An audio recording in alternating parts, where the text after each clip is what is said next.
Meu nome é Stacy, tenho 15 anos. Estou com dificuldade para confiar nas pessoas e com medo de sair de casa. É que recentemente eu passei quase um dia inteiro como refém, e naquele momento pensei que nunca mais voltaria. Tudo começou com uma paixão inofensiva.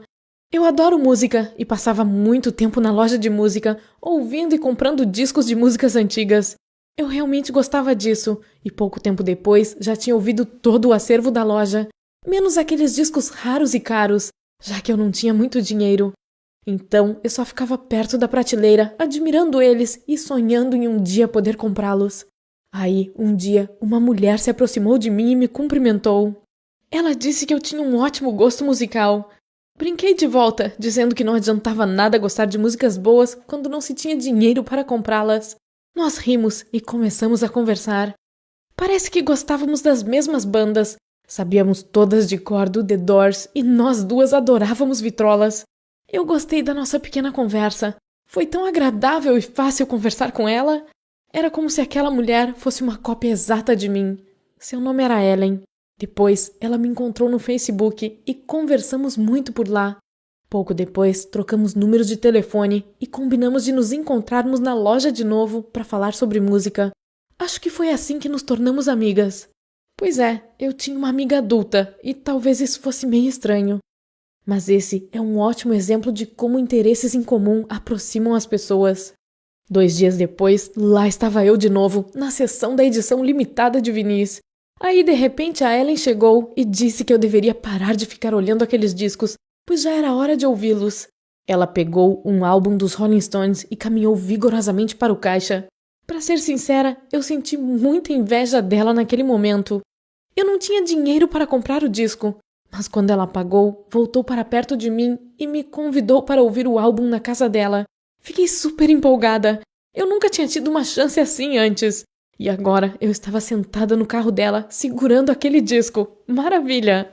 Mas meu bom humor foi embora assim que entramos na casa dela. O lugar era perturbador. Estava muito escuro, pois as janelas estavam todas lacradas. Eu não me senti bem lá dentro. Tentei esconder o que sentia, mas foi bem difícil. Eu não queria chatear a Ellen, então elogiei a casa dela. Aí vi uma prateleira enorme de discos e uma vitrola, e estava prestes a colocar um pouco de música para aliviar a tensão. Mas a Ellen me impediu e falou alguma coisa que me fez perceber que algo estava errado. Ela disse que o verdadeiro motivo para ter me levado para a casa dela era para me apresentar para o filho. E então o chamou, gritando, Billy! Aí vi uma porta se abrir no cômodo dos fundos e um menino sobre uma cadeira de rodas veio nos encontrar. Ele disse oi, mas eu vi o quanto ele estava tímido e desconfortável. E eu tinha que admitir, me sentia do mesmo jeito. Houve uma pausa constrangedora por alguns segundos. Aí, a Ellen quebrou o silêncio e disse pra gente conversar um pouco enquanto ia preparar um chá. Eu disse oi para o Billy, mas aí houve outro silêncio constrangedor. Me senti terrivelmente desconfortável ali. Era como se eu estivesse dentro de um hospício, e as coisas só pioraram. Então, resolvi cair fora dali. Disse para o Billy que precisava ir e fui em direção à porta. Mas aí a Ellen entrou correndo no cômodo e bloqueou minha passagem. Ela disse que ainda era cedo para ir embora e que eu tinha que conversar com o filho dela. Naquele instante, percebi que o olhar dela era de uma pessoa maluca. Entrei em pânico. Me virei e corri para a cozinha, procurando outra saída daquela casa. Mas todas as portas estavam trancadas. A Ellen estava procurando por mim e não consegui escapar. Puxei o celular para tentar chamar a polícia, mas um segundo depois ela o tomou de mim. Meu Deus! Naquele instante, fiquei morrendo de medo dela. Tava na cara que ela faria alguma coisa ruim. E aí me pegou pelo braço e me trancou dentro de um quarto. Estava muito escuro lá dentro, então apalpei a parede em busca de uma janela, mas não encontrei nenhuma. Parecia que eu tinha sido trancada dentro de algum armário. Pela porta, a Ellen me disse para ficar quieta até ela voltar. Tentei arrombar a porta, mas estava muito fraca para conseguir fazer isso. Então meus chutes foram inúteis. Aí vi uma sombra pela fresta debaixo da porta. Era o Billy. Ele me aconselhou a ficar quieta, pois caso contrário seria pior. Uma onda de medo percorreu a minha espinha e eu simplesmente caí no chão e comecei a chorar. Eu não entendia o que estava acontecendo ou por que estava acontecendo, nem o que me aguardava no futuro. Como é que eu não tinha conseguido ver que aquela mulher era louca? A Ellen voltou pouco tempo depois e tudo começou de novo. Ela me colocou em uma cadeira de frente para o Billy e me fez conversar com ele. Foi a coisa mais estranha que eu já senti na vida. A mulher me obrigou a fazer perguntas e ele respondia de forma estranha. A tensão diminuiu um pouco depois que ela saiu do quarto. Comecei a pedir para o garoto para me deixar ir embora, pois queria ir para casa, para encontrar meus pais. Mas ele disse que era melhor ouvir a mãe dele, pois assim aquilo acabaria mais rápido. Aí, desatei a chorar de novo, e a Ellen me levou de volta para o meu quarto. Fiquei lá por um bom tempo, e por não conseguir ver a luz do dia, eu nem tinha ideia de que horas eram. Só me restava sentar em meio àquela escuridão e chorar. Eu nem tinha ideia do que meus pais estavam pensando. Eles não sabiam onde eu estava, nem o que estava acontecendo comigo, e provavelmente estavam desesperados. Quando me acalmei um pouquinho, comecei a pensar em uma forma de fugir daquele hospício. Mas eu estava trancada em um quarto sem janela, e a Ellen passava o tempo todo me vigiando. Na hora, eu pensei que fosse passar o resto da vida naquela casa horrível, mas de repente vi uma sombra debaixo da porta de novo. Era o Billy. Ele disse que não havia tempo para conversar, pois a mãe dele poderia ouvi-lo. E então passou um bilhete por baixo da porta e saiu. Tentei ler a letra magricela dele com o pouco de claridade que passava por debaixo da porta. Ele pediu desculpas pelo que estava acontecendo. Disse que a mãe estava agindo de forma estranha por causa do que havia acontecido no passado. Quando Billy nasceu, foi diagnosticado com paralisia cerebral. O pai não queria cuidar de uma criança com deficiência e foi embora. A mãe mal tinha dinheiro para cuidar dele. E além disso, os médicos disseram que no caso dele era quase impossível ajudá-lo. Então, a mãe resolveu protegê-lo daquele mundo cruel que havia rejeitado o filho, e desde então cuidou dele sozinha. Agora, após 15 anos de solidão, ela desenvolveu um monte de problemas sociais.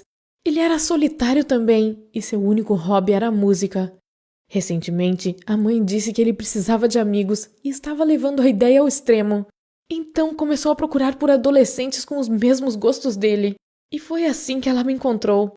Pelo que entendi, o Billy estava na mesma situação que a minha. Ele não tinha celular, computador, nem qualquer outro tipo de comunicação com o mundo lá fora. A mãe lhe ensinava tudo e tinha controle total sobre ele. No fim do bilhete, o Billy disse que poderia me ajudar, mas só se eu prometesse tirá-lo daquela casa também. Essa era a minha chance e resolvi agarrá-la. Na vez seguinte, quando a Ellen me fez entreter o filho dela, eu disse para o Billy que era capaz de fazer qualquer coisa para fugir. Me empolguei um pouco e passei a noite toda tentando agradar a Ellen. Ela até disse que achava que eu merecia jantar. Enquanto estávamos sentados à mesa, o Billy deixou sua colher cair e me pediu para pegá-la.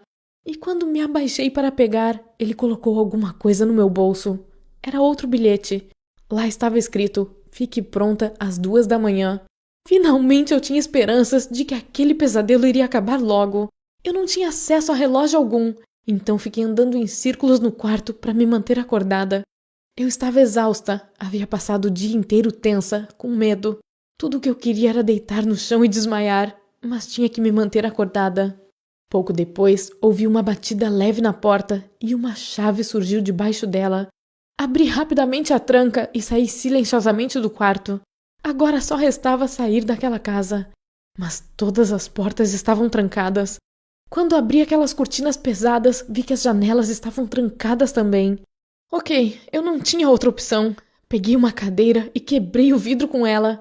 Aquilo fez um barulhão e eu sabia que a Ellen viria atrás de mim, então pulei e corri rua afora. Eu não conhecia o bairro, então corri sem rumo, procurando por alguma pessoa. Pouco depois, vi um farol e acenei para o carro. Quando ele parou, comecei a gritar, dizendo que estava com um problema e pedindo para o motorista chamar a polícia. E aquele foi o fim do meu sofrimento. A polícia me levou para casa e nem sei descrever a felicidade que senti quando vi meus pais. Eles estavam desesperados procurando por mim. Mas tudo o que haviam encontrado era o meu celular, que estava fora da cidade, perto de um lago. A polícia tinha uma teoria de que eu estava nadando e provavelmente havia me afogado. Acho que a Ellen o levou para lá para não deixar rastros. Parece que ela estava planejando me manter refém na casa dela por um bom tempo. Graças a Deus, eu havia conseguido fugir. Mas ainda não havia acabado. Eu disse para a polícia que aquela mulher também estava mantendo seu filho como refém. Até onde sei, ela foi presa naquela mesma noite. O julgamento será em breve e a justiça será feita. Tudo acabou bem. Voltei para casa e encontrar uma nova família para o Billy. Tomara que ele esteja bem. Mas todos esses acontecimentos deixaram marcas em mim. Adquiri medos e fobias. Tenho receio dos estranhos que passam perto de mim na rua e só me sinto segura dentro da minha própria casa. E tudo isso só aconteceu porque eu confiei em uma mulher totalmente desconhecida.